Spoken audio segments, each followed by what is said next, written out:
Hoje nós vamos falar sobre produtividade lenta, o conceito que dominou a minha mente nos últimos tempos e que eu tenho implementado na minha vida já tem alguns anos e que curiosamente tem aumentado a velocidade com que eu consigo meus resultados.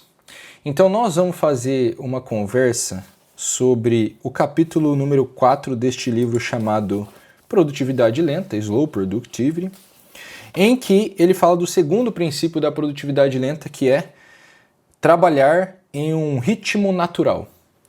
Esse capítulo é especialmente interessante para nós hoje porque quase nada mais funciona na velocidade natural. Parece que cada dia que passa a gente tem que ser mais veloz, mais rápido. Tudo parece acontecer mais rápido ao nosso redor e eu vejo que ninguém escapa disso. Nem quem está no começo da carreira, nem quem está no final, nem quem tem pouco dinheiro, nem quem tem muito dinheiro. Todo mundo parece estar só acelerando e parece que os dias têm demandado mais velocidade. Você termina o dia, você tem a sensação de que você foi atropelado, que você fez 1 milhão de coisas diferentes e você não entende por que ainda tem mais um monte de coisas para fazer. Esse princípio eu acredito que vai ajudar você a ter mais calma, ficar menos ansioso e conquistar mais coisas, porque eu posso te falar, ele funciona, isso aqui é verdade, só que leva alguns anos para você ver isso daqui dando resultado na sua vida, e é por isso que eu acho que muita gente não vai ter paciência, mas enfim, é o que é o vídeo. Então vamos lá, segundo princípio da produtividade lenta, eu vou tentando traduzir aqui ao vivo e pode ser que eu fale de vez em quando. Vamos começar por essa frase, tá? Ele diz o seguinte, olha, eu observei que quando se trata da nossa compreensão de produtividade, a escala de tempo importa. O que isso quer dizer? Você vai ver que, normalmente eu vi que, pelo menos eu era assim, e muitas pessoas que eu conheci, a gente olha para as coisas que nós temos que fazer numa escala bem pequenininha. O que eu tenho que fazer hoje, o que eu tenho que conquistar hoje. A gente olha para os nossos objetivos e parece que a gente está cada vez mais incapaz de imaginar eles no longo prazo. Do tipo, vou usar dinheiro, quero ganhar 10 mil por mês. Parece que se você não conseguir 10 mil hoje, tá errado, entendeu? Parece que por muito tempo eu sofri com a capacidade de fazer assim, tá, pera, se eu ganhar R$200 por dia, eu vou ganhar 6 mil no mês. Então eu vou tentar ganhar R$200 por dia e eu vou tentar, inclusive, ao invés de ganhar 200, vou tentar ganhar 100 primeiro, depois eu tento 200 até eu chegar nos 10 mil. E saber que isso leva um tempo. Isso que é a escala de tempo. A gente está acostumado a olhar só para o hoje, para o agora, para o resultado que eu tenho agora, para a coisa que eu conquisto agora. E a gente está sofrendo para conseguir jogar isso lá na frente. Não, pera. E se eu olhar para uma escala de 1 ano, de 5 anos, de 10 anos? Porque, veja, é assim que as coisas mudam. Raramente algo vai mudar da noite para o dia. Normalmente as coisas vão levar 2 anos, 5 anos, 10 anos para mudar. Então, para a gente conseguir implementar a ideia da produtividade lenta, a gente vai ter que ser capaz de ajustar o nosso olhar. É isso que eu penso que nós vamos aprender ao longo deste capítulo. E aí, eu vou começar por essa parte que ele adiciona aqui, que é o seguinte. Ele fala assim, ó, que o Aristóteles, na Ética Nicômaco, que é um dos livros mais importantes do Aristóteles, identifica que a contemplação profunda é a atividade mais humana e mais valiosa de todas. O que isso quer dizer? Isso quer dizer que a coisa mais humana e mais valiosa que nós temos, ela é contemplar. E contemplar significa, de certa forma, estar parado, olhando. Sabe quando tu para? Às vezes eu paro e fico olhando pro meu filho, assim. E eu fico bobo, assim, ó. Nossa, que... Obrigado a Deus, entendeu? Obrigado a Deus pelo meu filho. Ele não entende nada que eu tô fazendo, eu tô parado olhando pra ele igual um idiota, assim. Isso é contemplar. Então contemplar é aquele momento que eu vejo na prática, são esses momentos que eu queria, nossa, nunca mais esquecer. Às vezes eu li um negócio no livro e eu falo, e aquilo me marca, e eu fico parado assim, dias pensando naquilo, eu falo, isso tem um prazer, uma satisfação intrínseca. Sabe, eu vejo que a gente tem esquecido, eu anotei isso aqui, ó. O trabalho criativo e intelectual é em si mesmo recompensador. Foco só no resultado, aqui está escrito, ó. Focar só no resultado do nosso trabalho tira de nós uma das grandes satisfações da vida. Existe uma grande satisfação em aprender uma coisa nova num livro, em conseguir gravar um vídeo, chegar até o final dele, em terminar um livro. Então, são coisas que não dão nenhum resultado material, assim, nossa, ganhei mais dinheiro, ou sei lá, né? Qualquer tipo de resultado material. É a própria atividade em si é recompensadora. Eu acho gravar vídeo uma coisa satisfatória ao extremo, cara. Quer dizer, é muito bom. Então, eu penso que a gente tem perdido muito dessa capacidade de se satisfazer com a atividade em si. A gente está sempre olhando para a atividade, pensando no resultado dela. Por exemplo, eu trabalho com o mercado digital e tenho milhares de alunos que trabalham com o mercado digital. A gente tem sido moldado nos últimos anos para olhar o digital só como uma maquininha de fazer dinheiro. As pessoas pararam de... Assim, ó, troque, faça carrossel com inteligência artificial, faça vídeo com inteligência artificial, crie produtos com a inteligência artificial. As pessoas estão tirando... Sabe, parte da satisfação do meu trabalho é gravar o vídeo, é pensar no conteúdo do vídeo, é ler o livro, é anotar a lápis aqui. Então, se eu trocar isso pela inteligência artificial, eu estou tirando a satisfação do meu trabalho. Então, eu vejo que a gente tem se encaminhado cada vez mais com o passar dos anos para eliminar o esforço que é obrigatório para gerar satisfação, para transformar esse trabalho só numa maquininha de resultado. Só que o resultado não é o que mais nos satisfaz. Para muita gente parece que sim. Não, claro que sim. A hora que chegar o dinheiro, eu compro o meu carro, eu viajo, eu não sei o que, eu pago minha dívida. Só que não é só aí que está a satisfação. Existe a satisfação da coisa em si. E a gente está tirando ela. Então, eu acho que o nosso trabalho... Por que eu adoro esse trabalho? Porque pouquíssimos trabalhos na vida nos permitem ganhar a quantidade de dinheiro que a gente ganha aqui na internet e, ao mesmo tempo, exercer esta que é a atividade mais humana e valiosa de todas, que é contemplar. Esse é o trabalho que me permite contemplar, parar, pensar num assunto, ficar feliz em descobrir algo novo, ter a satisfação de colocar para fora as coisas que eu estou pensando e perceber que aquilo realmente é valioso e vai fazer um bem para alguém. Então, este princípio, ele está baseado, ou seja, da produtividade lenta, de você trabalhar num ritmo natural, ele está baseado em algo que deixa a minha vida melhor. E ele importa muito para mim nesse sentido. Só que, paradoxalmente, esse jeito lento de viver numa velocidade, num ritmo natural, também é o que dá mais resultados, também é o que sempre me deu mais resultados. E é por isso que eu estou trazendo ele aqui para você. Agora vamos ler aqui. Ele define o princípio número 2. Trabalhe em um ritmo natural. Qual é a definição? Não acelere o seu trabalho mais importante. Permita que ele, ao invés disso, se desabroche ou se... Acho que desabrochar é um bom jeito. Ao longo de um tempo sustentável, de uma linha do tempo sustentável, com variações em intensidade, em... Como é que é? Settings. Vamos dizer assim, você em ajustes locais, em formatações que levam para o brilhantismo. O que ele está dizendo? Deixa eu tentar traduzir isso aqui num português mais fácil, porque você vê que eu sou ruim de tradução direta do inglês, né? Este princípio é: não acelere o seu principal trabalho. Ao invés disso, permita que ele aconteça na velocidade natural que ele tem que acontecer, variando a intensidade com o passar do tempo e criando um ambiente que não faça com que isso termine rápido, mas com que seja feito na maior de todas as qualidades possíveis. Inclusive, o terceiro princípio da produtividade lenta é o princípio de ser obcecado pela qualidade. Então seja obsessivo pela qualidade. E aí veja, olha o que ele diz aqui, como tem muito a ver com a nossa vida. Sempre vai ter mais trabalho para fazer. Você deveria dar aos seus esforços um espaço de respirar e respeitar o tempo e respeitar o que faz parte da vida bem vivida. Então, deixa eu reformular isso. Sempre vai ter mais coisa para você fazer. Você sempre vai terminar seus dias com coisas incompletas. Sempre vai sobrar trabalho para amanhã. Mas você não deveria tentar acelerar o trabalho e terminar o máximo possível todo dia. Você deveria, ao invés disso, te dar espaço para respirar. te dá espaço para descansar. Descansar é diferente de procrastinar. Pausar é obrigatório, é igual academia, não tem como você só chegar na academia e treinar sem parar. Você tem que descansar ao longo dos treinos, senão você vai exaurir teu corpo e vai se machucar. A mesma coisa acontece na nossa vida normal do trabalho. Você tem que dar pausa, senão você não vai aguentar o ritmo.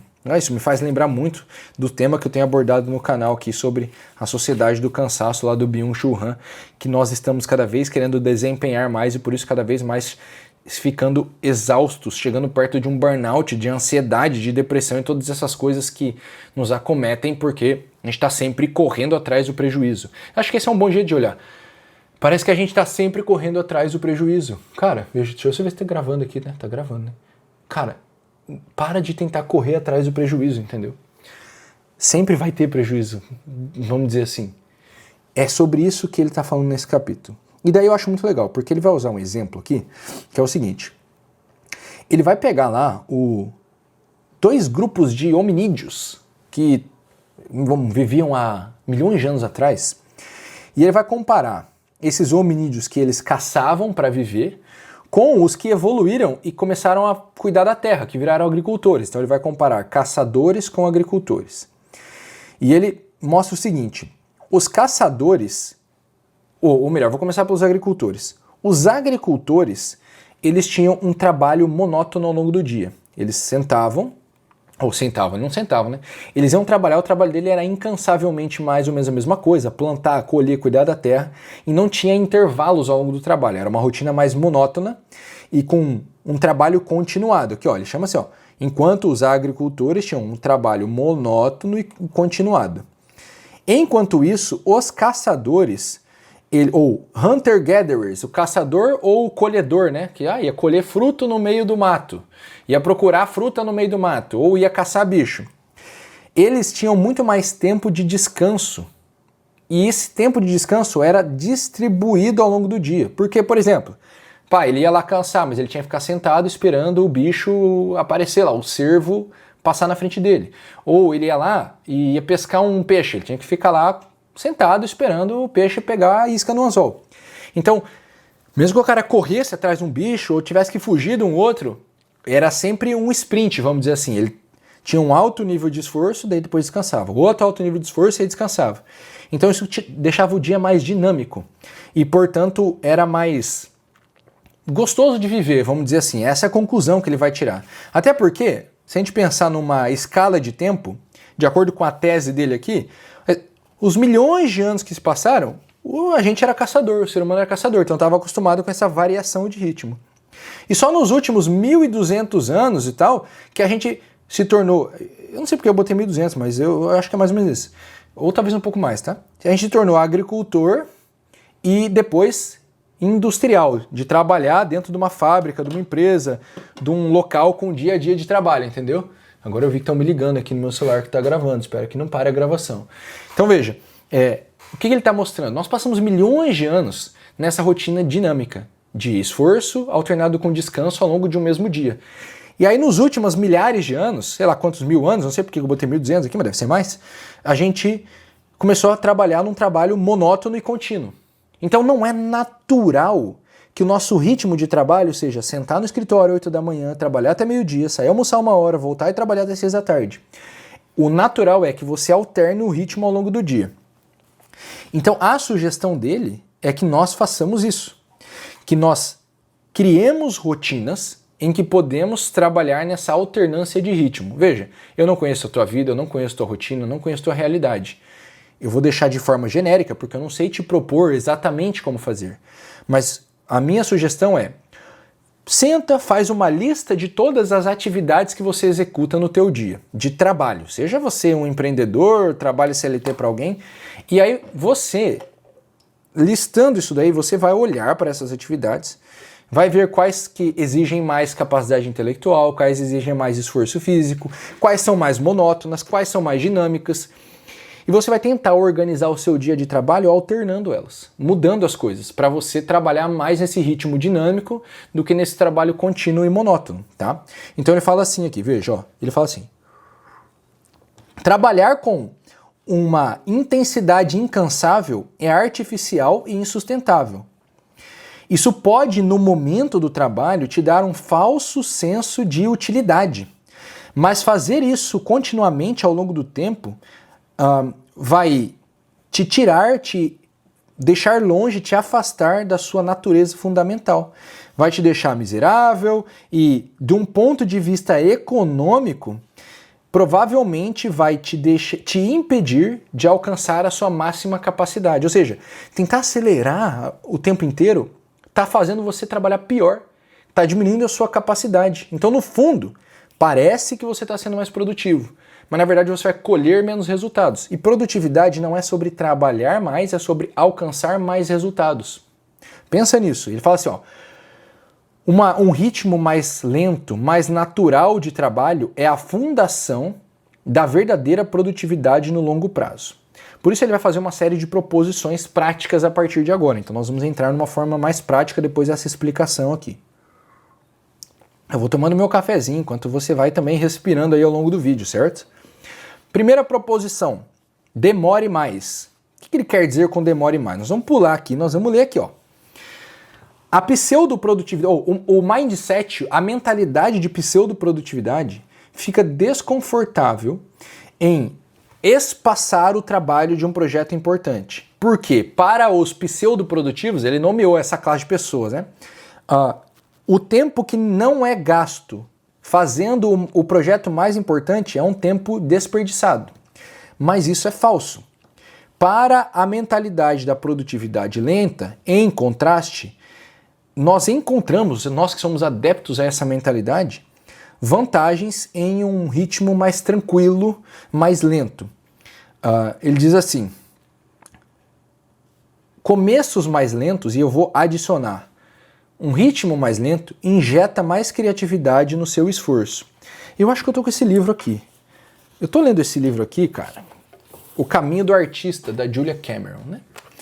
Eu estou montando um módulo de criatividade lá na OPB School. A OPB School é a minha escola onde eu te ensino a construir o teu negócio digital no modelo One Person Business. Um negócio de uma pessoa só. Você trabalha sozinho, num ritmo natural, que você não fica com burnout, estressado, ansiedade, não tem uma equipe inteira para gerenciar e você vive deste negócio digital. O link está na descrição. Estou montando esse módulo, essa matéria de criatividade e tem uma coisa muito interessante, né? Ela, aqui nesse livro, ela fala o seguinte, que nós temos, isso aqui eu achei muito legal, que nós temos que pensar na vida não como masterizar coisas ou como alcançar resultados, mas como encontrar mistérios. O que isso quer dizer? Ela tá assim, dizendo o seguinte, olha, a arte nasce na atenção e a sua parteira é o detalhe. Mas é a atenção aos detalhes que salta aos olhos, a imagem singular é a que nos impressiona e se torna arte. O nosso trabalho aqui é relativamente artístico, então eu preciso ter atenção. Num ritmo frenético eu não tenho atenção. Num ritmo veloz do mundo atual, eu não tenho capacidade de enxergar os detalhes. Eu não olho os detalhes, o meu conteúdo não fica diferente dos outros. Se o meu conteúdo não fica diferente dos outros, eu não vendo. Então, para quem trabalha com o conhecimento, com esse lado intelectual, a gente trabalha de certa forma com arte. Então a gente tem que conseguir dar tempo para a nossa atenção trabalhar. E tem uma parte dela aqui, desse comentário todos, em que ela fala de que você precisa trabalhar com mais lentidão, ficar mais tranquila, você precisa deixar esse tempo meio inútil aparecer na sua vida. Eu estou até procurando aqui, ó. Você tem que criar, ela passa o exercício eu tô lendo nessa parte que ela passa as morning pages, as páginas matinais. E ela fala que é um exercício de escrever que ele se assemelha a uma meditação. Mas ela fala assim, ó, o que se ganha com a prática da meditação? Veja, basicamente, o que ela está tentando nos ajudar a ganhar é uma abertura para a criatividade. Quanto mais criativo, mais respostas você encontra para os problemas que você tem. E eu estou tentando achar aqui onde exatamente ela escreve, porque eu já não lembro mais, mas basicamente ela está mostrando que nós temos que parar todos os dias. E ela dá vários momentos do dia. Esse das páginas matinais é um só. Depois ela tem um outro momento do encontro com o artista, que é para nós desenvolvermos a nossa atenção focada. Basicamente é isso. Então olha só o que ela fala. Achei o lugar, cara. Não acredito, eu achei. Ela fala assim, ó. Deixa eu ver se está aparecendo aqui na tela para você. Ó. Ela fala assim, ó. Tomar banho, nadar, lavar, fazer a barba, dirigir. Todas essas atividades regulares e repetitivas podem nos dar o empurrão que precisamos para sair do cérebro lógico e entrar no nosso mais criativo cérebro artista. Soluções para problemas difíceis que exigem criatividade podem emergir entre as bolhas de sabão na água da louça que você lava, ou quando se muda de faixa na rodovia. O que ela está mostrando é, veja, se você parar de tentar fazer um monte de coisa ao mesmo tempo, se você fizer uma coisa de cada vez, sem pressa, se deixar viver esses momentos de tédio, esses momentos de lentidão, você vai desenvolver mais foco, mais atenção, e você vai encontrar mais respostas. E a proposta do Cal Newport nesse livro está perfeitamente de acordo com o que a Julia Cameron fala no Caminho do Artista. Por quê? Porque ao deixar o seu trabalho numa velocidade natural, você vai permitir a sua cabeça, a sua mente, encontrar mais respostas ao longo do dia. Você vai ter mais resultado, porque aquelas coisas que você fica travado achando que você tem que trabalhar mais para conseguir resolver, elas não são resolvidas com mais trabalho, elas são resolvidas quando você faz essas pausas. Estava vendo uma entrevista de um escritor inglês, se eu não me engano, esses dias, e ele estava dizendo que ele se mudou para uma casa no campo, e ele começou a ter que fazer um trabalho, 1 hora de trabalho físico todo dia, cuidar das plantas e tal, tirar terra, plantar coisa, não sei o que, podar, etc. E aí ele falou que ele percebeu que várias vezes quando ele estava travado num texto que ele tinha que escrever, era só ele parar e ir lá passar aquela 1 hora fazendo o trabalho físico dele, que a criatividade voltava. Agora veja, parar o trabalho parece perder tempo. E fazer uma outra coisa que não tem nada a ver parece perder tempo. E numa velocidade mais lenta parece perder tempo. Só que é justamente essa pausa, essa lentidão, essa troca, esse dinamismo de intensidade e de tipo de atividade que ajudava ele a encontrar as respostas. Em todas as profissões que usam algum tipo de trabalho do conhecimento, que não é só puramente trabalho físico, não é só um encanador, sei lá, isso me parece obrigatório, você ser capaz de fazer essa alternância.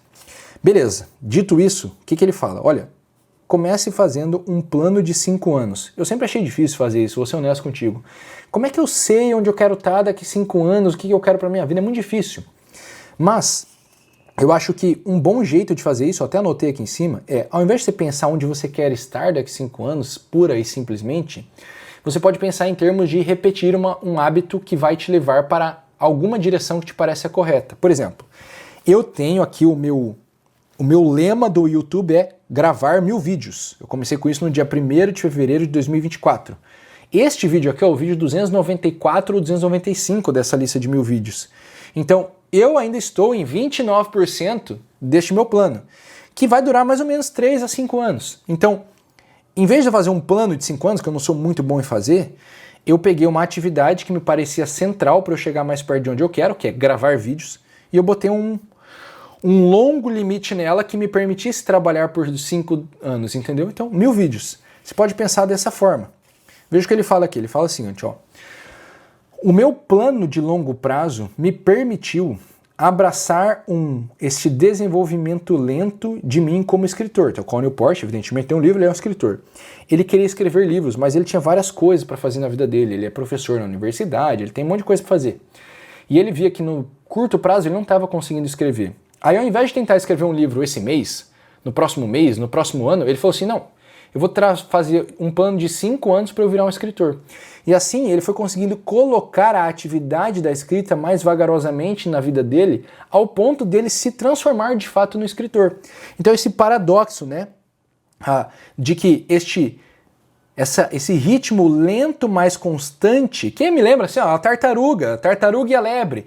O ritmo lento e constante da tartaruga venceu a lebre apressada, mas que parou para dormir. Então, este ritmo lento e constante só é possível quando eu crio um contexto de uma visão de longo prazo. É a mesma coisa dos meus vídeos. Quando eu bolei 1000 vídeos, ao invés de eu tentar resolver e crescer o meu canal em um mês, eu entendi, não, tá bom. Eu posso ficar aqui 5 anos e ver o que acontece com o meu canal. Isso tira muito dessa ansiedade de você gravar o vídeo, já querer ter visualização, já querer ter like, não sei o que, e gente falando com você. Calma, eu vou criar um plano de longo prazo e eu vou me agarrar a ele. E eu vou olhar só para isso. E eu vou me transformar ao longo desses 5 anos nesta pessoa que vai colher esse resultado. Então, veja, fazer um vídeo ter resultado é até meio bobo de pensar, porque quem vai querer ouvir um cara que só gravou um vídeo? Um vídeo eu não sou bom ainda, eu tenho que gravar um monte de vídeo para ficar bom em fazer, para as pessoas começarem a querer me ouvir. Então, o plano de longo prazo, ele meio que ajusta o nosso olhar para olhar para as coisas que importam. Segunda sugestão dele, dobre o tempo que você colocou para um projeto. Então, por exemplo, eu quero escrever um livro nos próximos 6 meses. Aí fala, dobre o tempo. Então, ao invés de eu querer escrever um livro em 6 meses, eu vou escrever um livro em 12 meses. Qualquer projeto que você tenha, qualquer deadline que você tenha, dentro da possibilidade da sua vida, evidentemente, ele sugere que você dobre o tamanho. Então, isso é bem curioso, né? Porque isso é o contrário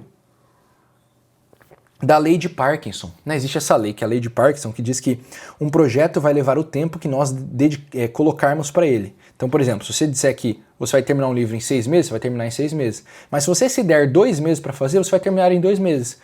A lei de Parkinson é meio que o oposto do que o Cal Newport está sugerindo. Ele está sugerindo assim, não, cara, dobra a parada. Por quê? Cara, eu vou... deixa eu ver se já está aqui onde ele fala. Porque é o seguinte, ele fala em algum lugar... Aqui, ele fala aqui nessa parte. Por que dobrar o tempo eu acho que faz muito sentido? Primeiro, porque ele fala assim, uma das alegrias centrais de diminuir o ritmo do seu trabalho é que isso te liberta de precisar atacar todos os dias com uma intensidade frenética. Então, ao invés de todo dia eu acordar, meu Deus, mais um dia, vamos lá, bora ser produtivo. Tu já ganha essa alegria de não precisar mais acordar assim. Isso é incrível, eu juro pra você, isso aqui é realmente incrível. Se você puder conseguir, organize a sua vida para que nos próximos 12 meses, 18 meses, você consiga criar projetos que demorem o dobro do tempo, para você não precisar mais acordar nesse ritmo frenético.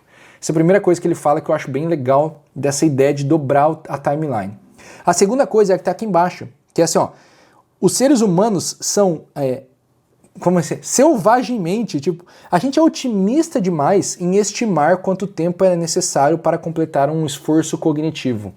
Eu digo que a gente, tem uma frase famosa, que eu não lembro quem que fala, que é o seguinte, nós superestimamos o curto prazo e subestimamos o longo prazo. Então a gente acha que as coisas vão ser mais fáceis e mais rápidas do que elas de fato serão.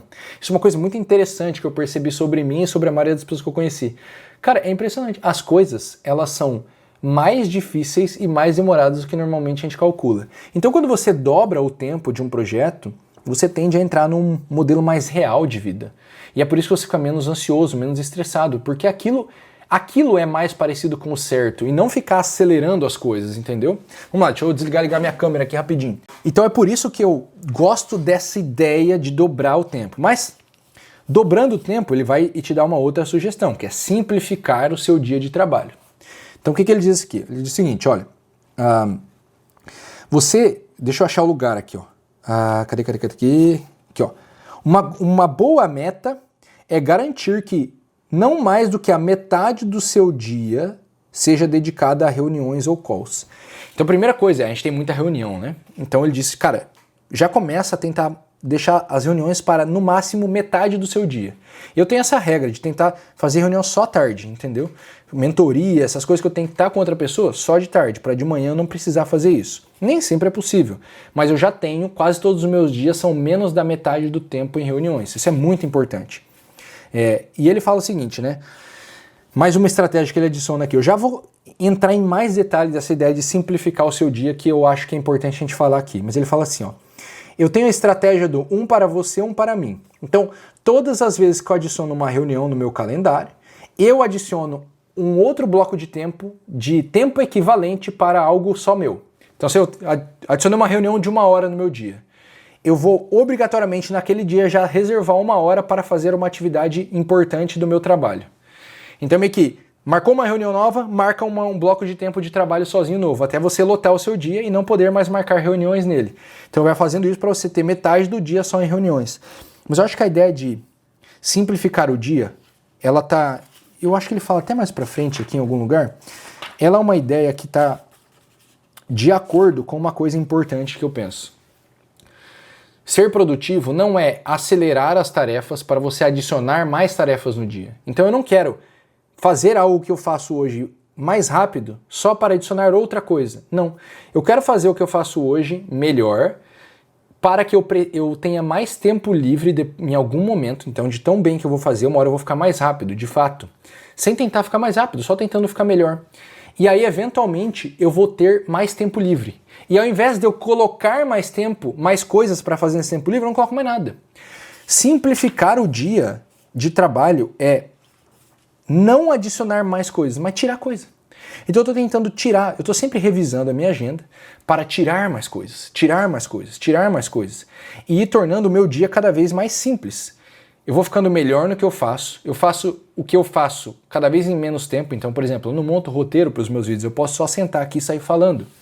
Por quê? Porque cada vez que eu gravo um vídeo eu fico melhor em fazer isso. Ou seja, cada vez que gravar um vídeo, cada vez me toma menos tempo para além do tempo de gravação. Isso significa que eu passo a ter mais tempo livre, porque antes eu precisava de 1 hora para um vídeo, agora eu preciso de meia hora, que é a meia hora do próprio vídeo. Em vez da meia hora do vídeo, mais a meia hora do roteiro. E ao invés de eu colocar uma nova atividade nessa meia hora, não, agora eu não coloco nada. Essa meia hora vai virar tempo de leitura, vai virar tempo de meditação, vai virar tempo para eu poder ficar com meus filhos.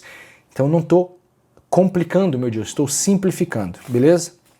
E ele fala uma sugestão que eu gosto muito, eu já usei muito na minha vida. Hoje eu tenho precisado menos, mas foi muito importante, principalmente quando eu tinha que trabalhar muito, cara, que é sazonalidade. Então ele diz o seguinte, você pode criar sazonalidade no seu ano, do tipo, eu fazia da seguinte forma, acho que o meu exemplo vai te ajudar a entender. Eu passo 3 meses estudando muito, lendo muito, meditando muito e produzindo pouco. Aí eu passo 3 meses lendo muito pouco, mas produzindo muito. Então, 3 meses eu vou gravar poucos vídeos, mas vou ler muito. Nos outros 3 meses eu vou gravar muito vídeo, escrever muito texto, mas vou ler pouco. Sazonalidade.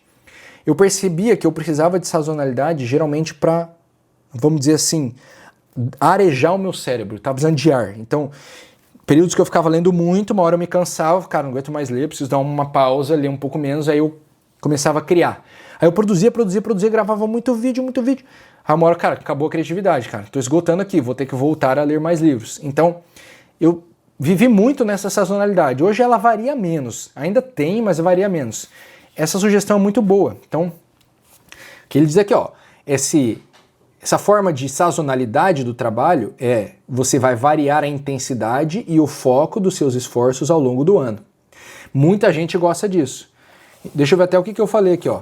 Eu até escrevi, ó. Tem a impressão de que alterna em temporadas criativas e outras meditativas, em que leio mais que crio. Ainda assim, eu consigo ler o que me parece que tornar tudo mais linear é uma questão de recuperar minha capacidade de manter a atenção por horas ao invés de minutos. Isso aqui é muito bom, né? Isso que eu anotei, sim. É muito bom que eu anotei, é bom o cara se elogiando, né? Mas eu alternava muito entre criar e meditar porque eu estava com muita dificuldade de manter a atenção. Conforme o tempo tem passado, eu tenho melhorado minha capacidade de manter a atenção focada, né? Esse é outro livro do Cal Newport que eu tenho que falar dele aqui no canal de novo, que é o trabalho focado. Quanto mais o tempo passa e mais eu consigo manter o trabalho focado, mais linear volta a ser a minha rotina, menos sazonalidade eu coloco. Mas a sazonalidade é boa para você alternar intensidade, foco, deixa o trabalho mais dinâmico. Vamos ver se tem mais uma coisa útil aqui para você neste livro. Uma coisa muito útil. Ele tem uma regra que é No Meeting Mondays. Segunda-feira não tem reunião. Eu adotei essa regra. Segunda e terça eu não falo com ninguém, não tem mentoria, não tem nada. É só para ler, estudar e gravar vídeos. Então eu gosto de começar a semana quieto. Eu adotei, já adotei e apoio. Apoio demais. Você olhar para a tua semana, para esse curto prazo e começar a defender alguns horários. Aí você vai criando dias. Sabe o que eu faço? É o seguinte, ó. Quando eu acordo, eu não gosto de conversar. Então de manhã eu não posso ter reunião. Só que no começo da semana é como se eu estivesse acordando para a semana. Então eu também não quero conversar. Então eu faço um começo da semana sem reuniões. Eu vou de acordo com a minha vontade, com o meu jeito de trabalhar. Então você deve identificar como você funciona e tentar moldar a sua rotina ao redor disso, entendeu? Ele também sugere aqui, ó, uma vez por mês você para de trabalhar antes. Ele fala, vai numa matinê. Pô, matinê é coisa da minha avó, né? Sei lá, minha mãe ia na matinê. Basicamente a ideia é, um dia por mês você para de trabalhar bem antes. Tipo, você vai parar 3 da tarde. E você vai curtir, vai descansar, vai ver um filme, vai viajar, sei lá, para pegar um final de semana, vai pro boteco tomar cerveja, sei lá, faz o que tu quiser, entendeu? Mas um dia por mês você vai parar de trabalhar bem mais cedo. Se for possível, eu sugiro, é uma boa ideia, tá? Sabe, faz um churrasquinho mais cedo, começa 3 horas ali, assar uma carninha, pô, já começa ali um violãozinho, um pagodinho, pô, maneiro demais. Outra sugestão que ele te dá, você agendar projetos de descanso. Eu lembro que eu vi aquela série na Netflix do Bill Gates há um tempão atrás, e o Bill Gates tinha aqueles finais de semana que ele ia pra cabana ler livro, né? Levar uma sacola de livro e ninguém conseguia falar com ele. É meio que isso, um projeto de descanso, onde eu não vou trabalhar, ninguém vai falar comigo, onde eu vou proteger o meu tempo para não entrar no ritmo frenético do trabalho. Gosto muito dessa ideia também. O que mais que ele tem para sugerir? Vamos ver se tem mais alguma coisa aqui. Aqui. Eu acho que não tem mais. Tem isso aqui, mas eu acho que é meio relevante. Nós vamos terminar com... vamos terminar com isso daqui. Isso aqui é bem legal que ele tem aqui no final. Deixa eu ver se começa nessa página ou não. Vamos começar por aqui. Ele fala o seguinte. Em algum momento aqui no meio do livro, ele vai falar para você sobre os rituais. E aí, eu acho que isso é bem importante, tá? Vamos ler o que ele fala e daí eu vou elaborar em cima disso. Ele diz assim: o meu conselho sobre rituais tem 2 partes. Primeiro, crie os seus próprios rituais personalizados ao redor do trabalho que você acha mais importante.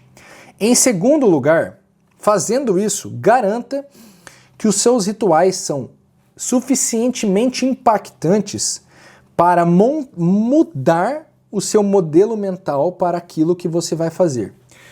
Deixa eu explicar isso como eu faço. Eu tenho trabalhos diferentes, vou usar 2 trabalhos bem diferentes, uma reunião e ler um livro.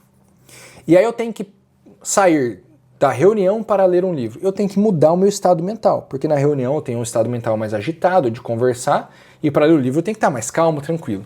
Então o que ele sugere você fazer, e eu também? Que você coloque rituais entre um trabalho e outro. Então, por exemplo, um ritual meu para ler é esse aqui. Pegar aqui, cafezinho, vou lá, passo um cafezinho bem tranquilo, em silêncio, esquento a água, coloco o filtro, moo o café, passo água no filtro para deixar ele bom para depois botar o café moído, aí depois vou coar o café. Então, isso é parte do ritual. Eu sento aqui, ó, eu acendo essa velinha, que eu gosto de velinha aromática, da Casa AID. Acendo a velinha aromática, boto o cafezinho aqui, entendeu? Relaxo, leio a minha oração para antes do estudo, aqui ó, oração de Santo Tomás de Aquino para os estudos, e aí eu começo a ler. Então é um ritualzinho, toma ali seus 10 minutinhos, mas ele me ajuda a colocar minha mente nesse estado mental de leitura. A sugestão dele é isso, que você crie esses rituais bem marcantes, e que eles já te coloquem no estado mental que você precisa. Tipo, para ir na academia, pô, vou lá, encho minha garrafa d'água, boto meu tênis, boto minha meia, troco de roupa, já tomo meu wheyzinho ali, minha creatina, já vou me botando nesse estado de espírito, entendeu? E aí, olha, com este último conselho, a gente termina muito bem este capítulo número 4, do segundo princípio da produtividade lenta. O terceiro princípio é o princípio de ficar obsessivo sobre a qualidade, mas a análise mais profunda, toda essa aula sobre produtividade, como eu acho que você no marketing digital, inclusive, deve ser organizar sua rotina, tudo isso eu ensino na nossa matéria de produtividade para quem quer viver o seu One Person Business. Essa matéria se chama Você Mais Produtivo. Se você quiser aprender mais, ser mais produtivo, organizar sua rotina de trabalho digital, de empreendedor, de quem vive do seu negócio na internet, você vai adorar conhecer a OPB School, a minha escola para te formar em tudo que você precisa para ter o seu One Person Business, um negócio de uma pessoa só, que graças a Deus é possível hoje graças à internet e à tecnologia, e você pode viver do digital, ganhando uma quantidade de dinheiro, cara, inacreditável, mas principalmente encontrando sentido no seu trabalho. O link está na descrição para você conhecer a OPB School. Tamo junto!